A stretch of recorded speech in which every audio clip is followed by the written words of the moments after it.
অন্যের অপেক্ষায় নিজের কাজ ফেলে না রেখে নিজের কাজ নিজে করাটাই ভালো। অন্ততপক্ষে পরে সময়টা বেঁচে যায় আর নিজেরও ভোগান্তি কম হয়।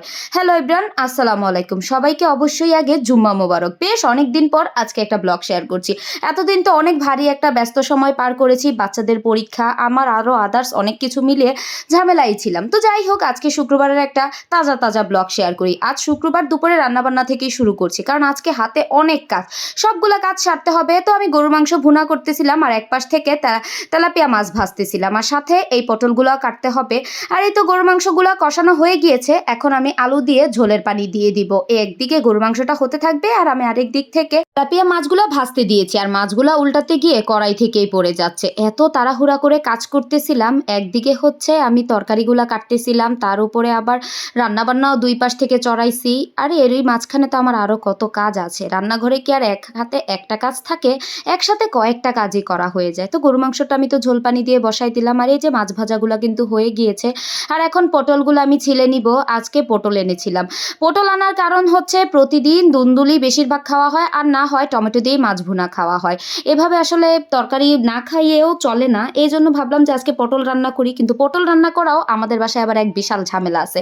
মানে পটলের মাঝখান থেকে সব একদম বিচি টিচি সব বেছে ফেলে দিতে হয়। কিন্তু একটা সময় আমার এই বিচিগুলাই সবচেয়ে বেশি পছন্দের ছিল। আমি যখন স্কুলে ছিলাম, আমার একটা ফ্রেন্ড আছে রিফাত, আপনারা মোটামুটি অনেকবারই ওর কথা শুনেছেন। তো ও যখনই হচ্ছে ও আর আমি একসাথে ভাত খেতে বসতাম, ওর পাতে যত পটলগুলো থাকতো, ও পটলের মাঝখানের যে বিচির অংশটা সেটা আমাকে তুলে দিয়ে দিত, কারণ আমার কাছে এটা বেশি ভালো লাগতো খেতে, আর আমি এটা বেশি পছন্দ করতাম। আর এখন আমার কাছে পটল একদমই বিরক্ত লাগে। তো যাই হোক, এই তো গরু মাংসটা ভুনা হয়ে গেল। আমি লাস্টে হচ্ছে একটু জিরা বাটনায় পিষে তারপরে দিয়ে দিলাম। আমি জিরাটা গুঁড়া করে রাখি না, এইভাবে বাটনায় ইনস্ট্যান্ট পিষেই তারপর দেই। আর এখন এই তো পাকা পাকা করলাগুলারও ভাজি করতে হবে। মানে এই উস্তাগুলো সেই যে কবে আনা হয়েছিল, সেই কাইকাটে খাট থেকে এই উস্তাগুলো আনা হয়েছিল, বড় বড় দেশি উস্তা। তো ওইগুলো আমার বাসায় ফ্রিজে থাকতে থাকতে একদম পেকে গিয়েছে। আর এখন এই যে কুখ্যাত বিখ্যাত আমার কালো কড়াইটা বসাইলাম, বেশ অনেক দিন পর এই কড়াইটা নামাইছি। আর পেঁয়াজগুলো দেখাচ্ছিলাম, আজকে যদি আমার কাজের বুয়াটা আসতো তাহলে কি আমার এই কষ্টগুলো করতে হইতো? উড়াধুরা কাজের তাড়নায় আমি যেখানে হচ্ছে মানে সয়াবিন তেল দিব, সেখানে আমি সরিষার তেল দিয়ে দিছি। তো ওইটাই আবার হচ্ছে আমি সয়াবিন তেল দিলাম, এরপরে হচ্ছে করলাটা ভাজি করে নিচ্ছিলাম। আজকে করলা ভাজি করতে গিয়েও ভুলে গিয়েছি। ভাবছিলাম যে চিংড়ি মাছ দিয়ে ভাজি করব, সেটাও ভুলে গিয়েছি। এরপর আর কি, যাক ভুলে গিয়েছি, পরে চিংড়ি মাছ ছাড়াই ভাজি করলাম। আর পটলগুলা একদম শুধু খোসাটা, এই খোসা পটল খাইয়া কী লাভ বলেন?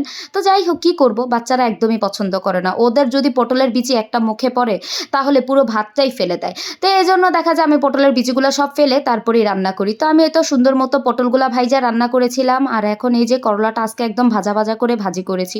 আর এই তো আমার তেলাপিয়া মাছ রান্না হয়ে গেছে, লাস্টে একটু কাঁচামরিচ আর ধনিয়া পাতা দিয়ে নামিয়ে নিয়েছি। আজকে একদম মাখা মাখা করেই রান্না করব, মানে একদম ঝোল শুকাবো না। আর এই তো রান্না বান্না শেষ, কিন্তু কাজ কিন্তু শেষ হয়নি, কারণ আমার কাজের খালা আজকে 3 দিন যাবত আসে না। এই কাজের খালার যন্ত্রণায় আমি পাগল হইয়া যাইতাছি।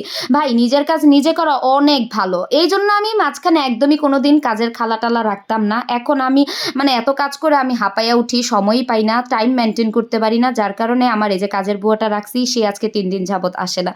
এমনিতেই সে সপ্তাহে হচ্ছে দেখা যায় 2 দিন 3 দিন বন্ধই দেয়, আর আজকে 3 দিন একটানা আসে না। এখন বুঝেন আমার অবস্থা, তার উপরে বাচ্চাদের পরীক্ষা, আমি যে কি হাঁপানির মধ্যে আছি। মানে যাই হোক, এর মধ্যে আমি মশলাপাতিও আমার একদম শেষ, আদা রসুন সব এগুলো হচ্ছে আমি ব্লেন্ড করে নিলাম, সাথে আবার ইলিশ মাছ একদম মানে মশলা টশলা মেখে ফ্রিজে রেখে দিয়েছি, যখন ভেজে খেতে ইচ্ছে করবে তখন খাবো। আর এই তো রান্নাবান্না শেষ একদম 12:30টার মধ্যে, কিন্তু কাজ এখনো শেষ হয়নি। ওই যে কাজের খালার কাজগুলো যে সব বাকি আছে, এখন তো এগুলো আমাকেই করতে হবে। কারণ আজকেও আমি অপেক্ষায় ছিলাম, হয়তোবা ভেবেছিলাম যে আজকে অন্তত কাজের বুয়া আসবে, সে আজকেও আসেনি। আজ 3 দিন তার কাজগুলো আমার করতে করতে আমার জানটা শেষ, আমার ঘরে বাইরে করতে করতে এখন আমার নিঃশ্বাস নেওয়ারও সময় নেই, যার কারণে আমি একদমই সময় পাচ্ছি না। আর এইসব কাজ শেষ করতে করতে আমার প্রায় 3টা বেজে গিয়েছে, আর এই 3টার দিকে এখন আমি আসছি ভাত খাওয়ার জন্য। যদিও ক্লিপে এত কিছু দেখানো যায় না, তার উপরে আজকে 15 দিন যাবতই আমার কাজের খালা আজ আসে তো কাল নাই, এভাবে চলতেছে। গত 3 দিন যাবত তো একটা নাই আসতেছে না। তো আমার বাসায় তো কি পরিমাণ কাজ বুঝতেই পারতেছেন। এগুলা করতে করতে আমার তো ক্ষুধায় পরানটাই বের হয়ে যাচ্ছে। তো এখানে আমি হচ্ছে ভাত খাইতেছিলাম, তখন প্রায় বাজে 3টা। তার উপরে আজকে যদি না করি এই কাজ আরো 3 গুণ বেড়ে যাবে। তো আজকের মতো টাটা, বাই বাই, আল্লাহ হাফেজ।